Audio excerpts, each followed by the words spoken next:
Bro, mapagpalang araw sa ating lahat. Ngayong araw po ay binalikan natin ulit si Nanay Birhida. Ang nalalapan niyo sa ating mga vlogs. So pang apat na beses na po tayong kabalik dito. So yan, mayroon tayong ipaabot sa kanya po. Maraming salamat po sa ating mga sponsors. Nandiyan po ang bahay ni Nanay. Walang tao. Parang may dito. Nagbunot ng damo. So, puntahan natin. Samahan niyo po ako.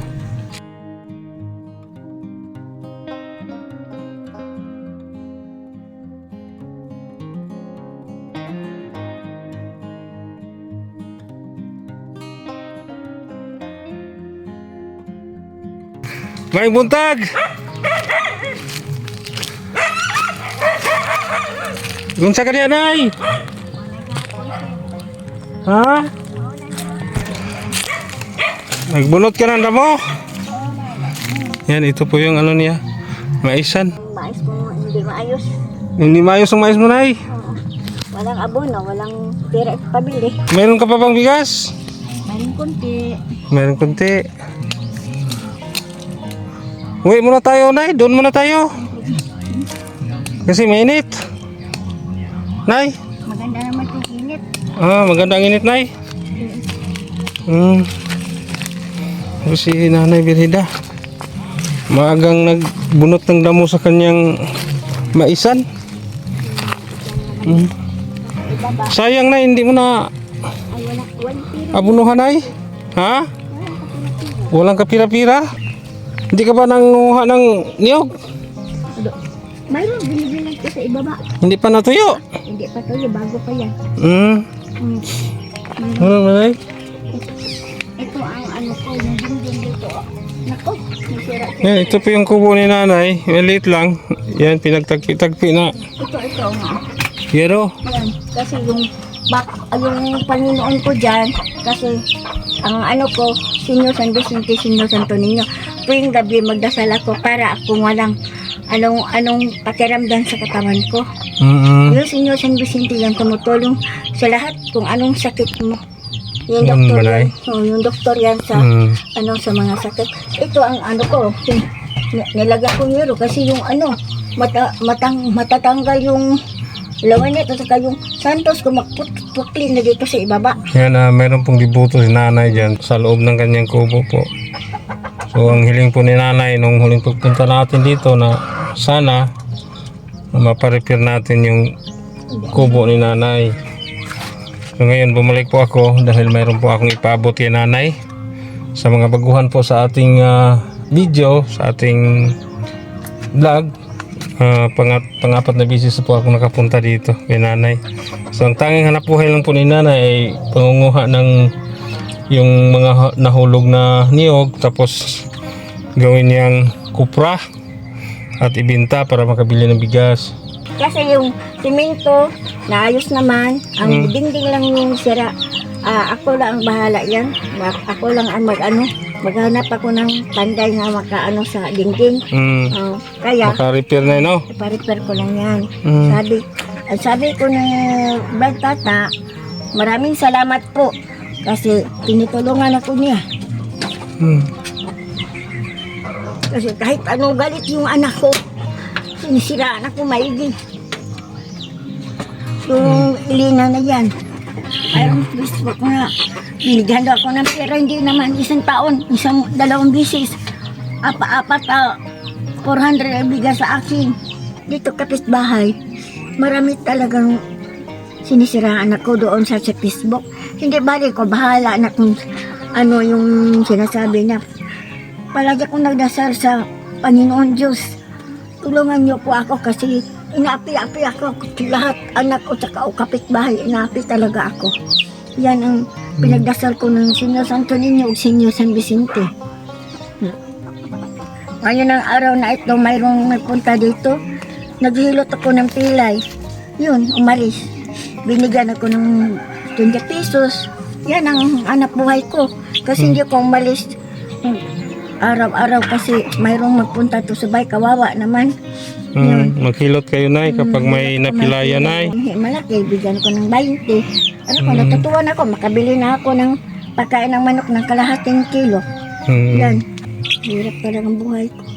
So ngayon ay mayroon pong nakapanood sa ating video na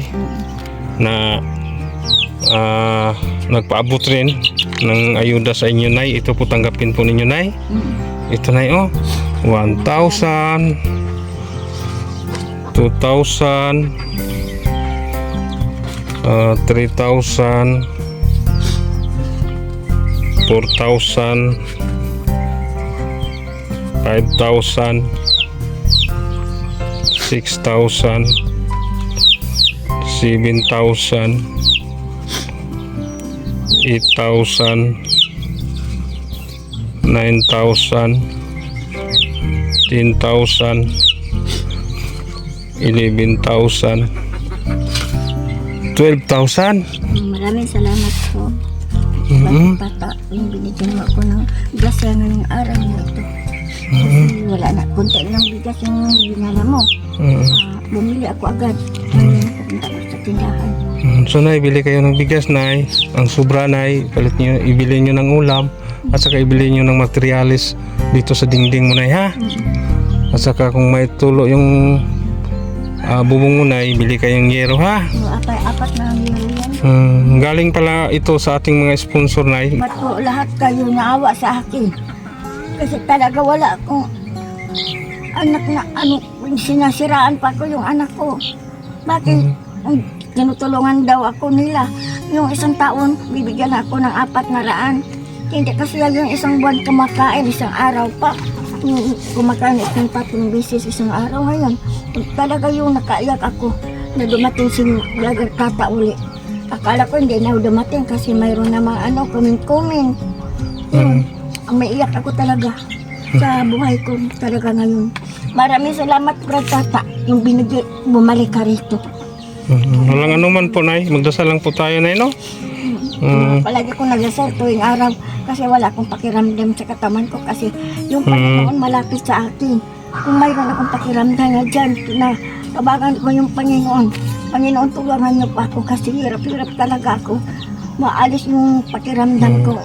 Maaga pagkatapos umalis ako, pumunta ako doon sa damuhan. Nagpulot ng buko na tuyo. Yun, mayroon akong binibila dyan. Mabigat talaga yan, 30 yung binibi ako. Sabi nila, "Hoy, kaya mo yan nga mabigat yan ko." Kaya ko talaga. Nagtiis ako talaga, hirap-hirap talaga ako. Ilang taon na ba kayo Nay? 72 years old, ngayong October 8 birthday ko. Malapit pa pala kayong mag 72 na yun. 73. 73 na ngayong October na. 73. Maraming salamat talaga sa ating sponsors. Meron pong nagbigay ng 500, Anonymous, 1,500. Galing ni G-Live from Hong Kong. At saka si Miss R nagbigay po ng 10,000.